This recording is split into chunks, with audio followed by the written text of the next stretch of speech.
Cette semaine, c'est dans les Marolles qu'on se retrouve à la découverte de 3 nouvelles adresses pour After. Je vais vous emmener au Gimmick Radio. C'est un tout nouvel endroit. Ça vient d'ouvrir. On y découvre des DJ sets toute l'après-midi. On ira peindre des céramiques au Café Modelé. Mais avant ça, on va faire une petite pause gourmande. Vous me connaissez, petit pain au chocolat et croissant, c'est chez Pimpin.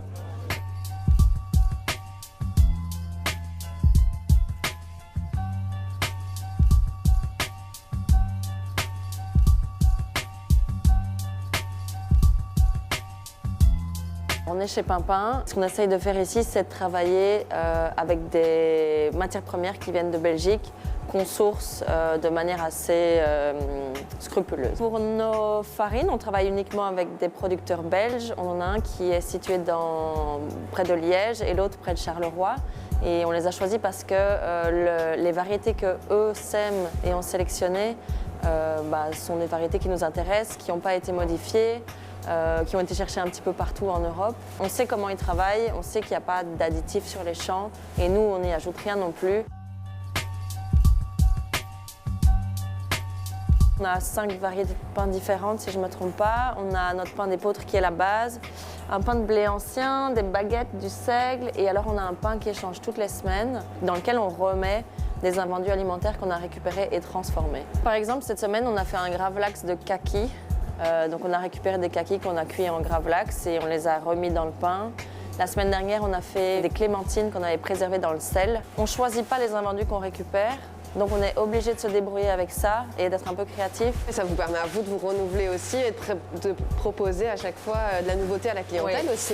Il y a des gens qui viennent pour ça, je pense, qui tous les jeudis arrivent et qui goûtent le pain de la semaine. Et nous, c'est aussi une manière de ramener de la créativité dans un métier qui est quand même assez répétitif, on va dire. Oui, parce qu'à côté de ça, on retrouve aussi les traditionnels pains au chocolat, croissants. Et on fait nos pains au chocolat avec le chocolat de Frédéric Blondel, qui est ici à Bruxelles.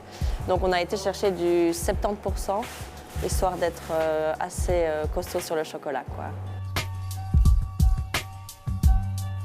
Toi, tu viens à la base du secteur de la brasserie, c'est ça? Oui, tout à fait. J'utilise le levain de la boulangerie pour réaliser la fermentation de mes mous.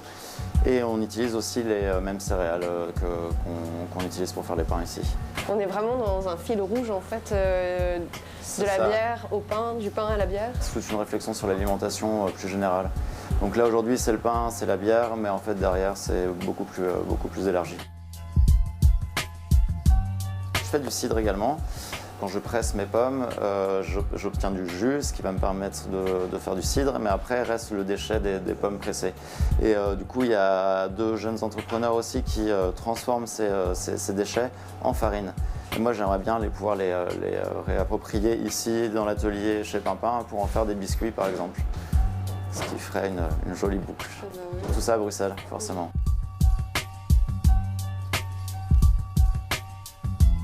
Qu'est-ce qui est en train d'être fait là derrière? Alors là, on récupère toutes nos chutes de viennoiserie. Et donc ça met en train de faire ce que nous, on appelle les pains perdus. C'est du bodding, c'est juste des pains perdus de viennoiserie et c'est quelque chose qui se fait depuis longtemps à Bruxelles. Il y avait une volonté pour vous de vous installer dans les Marolles avec Pimpin? On habite à Saint-Gilles et on se baladait beaucoup ici le week-end. C'est un peu les Marolles, un quartier qui fait un peu village où les gens ont encore, je trouve, le temps de se balader, les gens sont agréables. Il y a plein de personnes d'origines différentes qui sont mixées et c'est un quartier qui est attachant en fait. La clientèle vous trouve aussi attachante parce que j'ai l'impression que c'est quand même une clientèle fidèle qui vient ici. Une clientèle fidèle. Le jeudi, vendredi, surtout, on a vraiment les gens qui habitent ici, qui travaillent ou beaucoup de commerçants parce qu'il y a beaucoup de commerçants. Le week-end, on retrouve à peu près la même clientèle, plus les gens qui viennent de partout dans Bruxelles, qui viennent faire leur balade et qui viennent à la brocante. On est juste à côté de la place du jeu de balle, donc c'est un endroit où les gens passent et finissent par s'arrêter.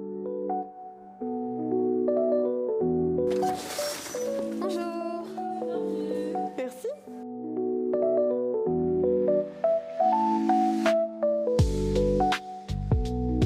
c'est un café de peinture sur céramique.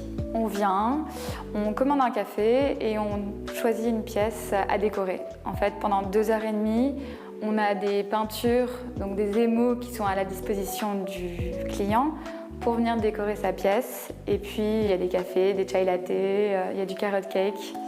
Et puis, le jeudi soir, il y a des planches apéro si jamais on veut venir faire la nocturne. On peut autant faire des tasses que des théières. Il y a vraiment un large choix. Ce qui est drôle, c'est qu'on remarque vraiment la personnalité des gens aux pièces qu'ils font. Donc il y en a certaines, ils vont par exemple voir une pièce, ils voient une bonne idée, donc ils vont le retranscrire dans une autre pièce. Donc parfois il y a des pièces jumelles sans que les personnes se connaissent, c'est vraiment très drôle. Ou sinon il y a vraiment des personnes qui vont arriver, j'ai aucune créativité, j'ai jamais fait ça, j'ai pas envie de le faire, ils sont traînés par leur famille, voilà. Et en fait, au final, ils ont beaucoup aimé et ils ont envie de revenir. Et en fait, c'est vraiment, j'ai envie que les personnes puissent trouver un médium comme moi j'ai trouvé, de créativité, qui soit vraiment, en fait, ça donne bien. Quoi qu'on fasse, 3 coups de pinceau, moi je passe dans les mailles de protection alimentaire, ça va au four et on vient la récupérer à peu près 10 jours plus tard. En termes de prix, il y a vraiment une fourchette de possibilités. On passe de 12 €, ça c'est le prix d'entrée. C'est pour moi me garantir que les personnes qui vont utiliser la peinture et le four, ça puisse être rentable. De 12 € à 60 €.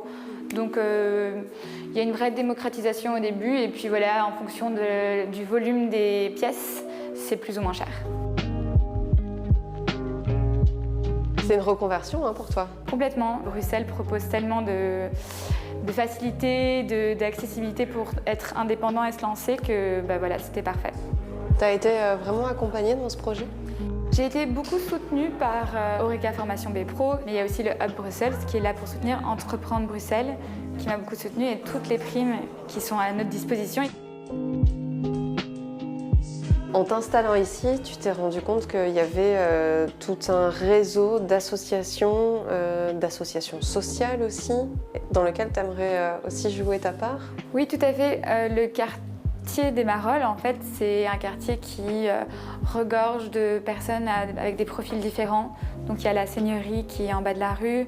Il y a aussi l'ASBL, le 8e jour, qui est une association qui recueille les personnes qui ont des besoins d'assistance en termes administratifs ou qui ne sont pas tout à fait autonomes à 100%, mais qui ont aussi envie de faire des activités de groupe et qui ont envie aussi de s'intégrer dans la société et venir faire des activités artistiques. Mon but, c'est vraiment la diversité, l'inclusion avec les pièces abandonnées, revendues à prix libre et du coup qui viendraient financer et soutenir les activités des jeunes qui n'ont pas forcément les moyens pour venir s'offrir ça. Et c'est parti pour notre 3e adresse. On se rend chez Gimmick Radio. Là-bas, c'est la musique avant tout.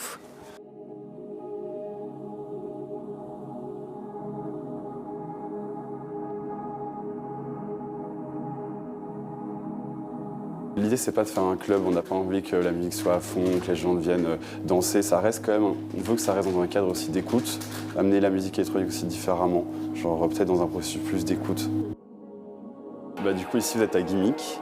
C'est une scène radio et un espace, bar, dans lequel les gens peuvent venir écouter la musique qui est diffusée en live sur notre radio de 14h à 22h, mercredi à dimanche. Il y a un relais d'artistes, soit de 1 heure ou 2 heures, qui viennent jouer. Et il y a moyen de retrouver tout du coup en live sur notre site internet et aussi toutes les rediffusions qu'on repose sur YouTube et sur notre SoundCloud. Du coup, l'idée, c'est d'avoir une espèce d'archivage de tout ce qui est passé par ici et qui déjà là maintenant, un peu plus de 2 mois, il y a déjà presque 407 qui ont été enregistrés. Du coup, ça fait quand même déjà un sacré monde qui passe. De base, on a 54 artistes qu'on a sélectionnés qui sont résidents, à qui on a proposé.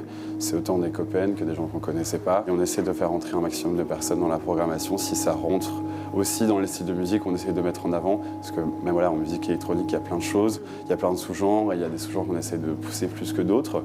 Du coup, lesquels ? Ouais, alors nous sur la radio, ce qu'on peut trouver le plus, ça va de techno, musique expérimentale, toute la vibe UK. Maintenant, il y a aussi de la house. Il y a un peu, il y a de tout, mais on essaie quand même de mettre un peu les styles émergents qui commencent à faire du bruit maintenant en avant aussi.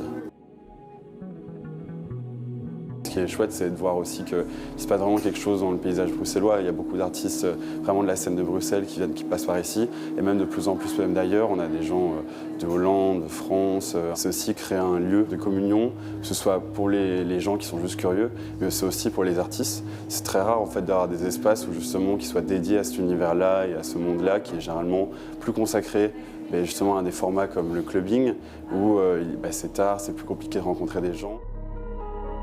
Il est surprenant ce lieu. Quand on y rentre, on sent qu'il y a une ambiance, on voit les poutres, etc. Il y a de l'histoire dans ce lieu. On est dans les Marolles et en fait vous venez, je sais pas, vous réveillez le quartier quoi, un peu quand même, non? Déjà rien que l'endroit ici, il est empreint de vie. C'est un très vieux bâtiment qui est avant une taverne, qui a été une taverne pendant super longtemps. On a essayé de garder cet esprit un peu taverne, vieil espace bruxellois et un peu le remodeler aussi à notre sauce. Puis ouais, c'est clair que les Marolles, c'est un quartier populaire rempli d'histoire et hyper riche, même socialement et culturellement. On est super content d'être là. Je pense qu'on est un peu aussi un espèce d'arc entre les magasins de vinyle du coin, les brocantiers.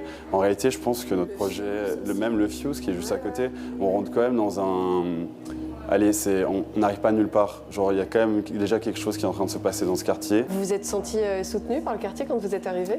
Alors, ça a été spécial, dans le sens où je pense qu'il y a encore toute une partie de personnes qui assimilent la scène et la musique électronique à quelque chose qui peut être brouillon, faire du bruit, ramener une population qui peut faire peur, un peu au stigmate qu'on peut avoir par rapport au monde de la nuit. Et ça, un peu les préjugés qu'il peut avoir vis-à-vis de ça. Du coup, je pense qu'au début, ça a été demandé beaucoup de communication aussi avec les gens du quartier. On avait envie d'arriver quand même d'une manière, on n'avait pas envie de s'imposer, on n'avait pas envie d'arriver dans quelque chose d'une gentrification où on ferme les œillets, on ne regarde pas ce qui se passe. Et j'ai l'impression que là, petit à petit, on a réussi à mettre un contexte et un cadre. Comme je disais, ça finit pas tard et c'est chouette parce qu'on sent vraiment qu'on commence à s'intégrer dans le quartier, que les voisins sont contents de notre projet, des gens que ça ramène, la dynamique que ça apporte. Du coup, au final, on est super contents. Ouais, et puis c'est de la musique en rue, quoi, aussi. Ben ouais, ça crée de la musique. Maintenant, évidemment, on met pas des enceintes à l'extérieur. Non, mais je veux dire, quand tu passes, t'as tes oreilles qui sont happées quand même. Il y a un petit appel à se dire qu'est-ce qui se passe, ça donne envie de passer la porte et de regarder. Et voilà, c'est ici qu'on se quitte. C'était un plaisir de vous faire découvrir ce quartier des Marolles autrement. N'hésitez pas à m'écrire si vous avez des idées d'adresses, à me recommander after@bx1.be. À tout vite.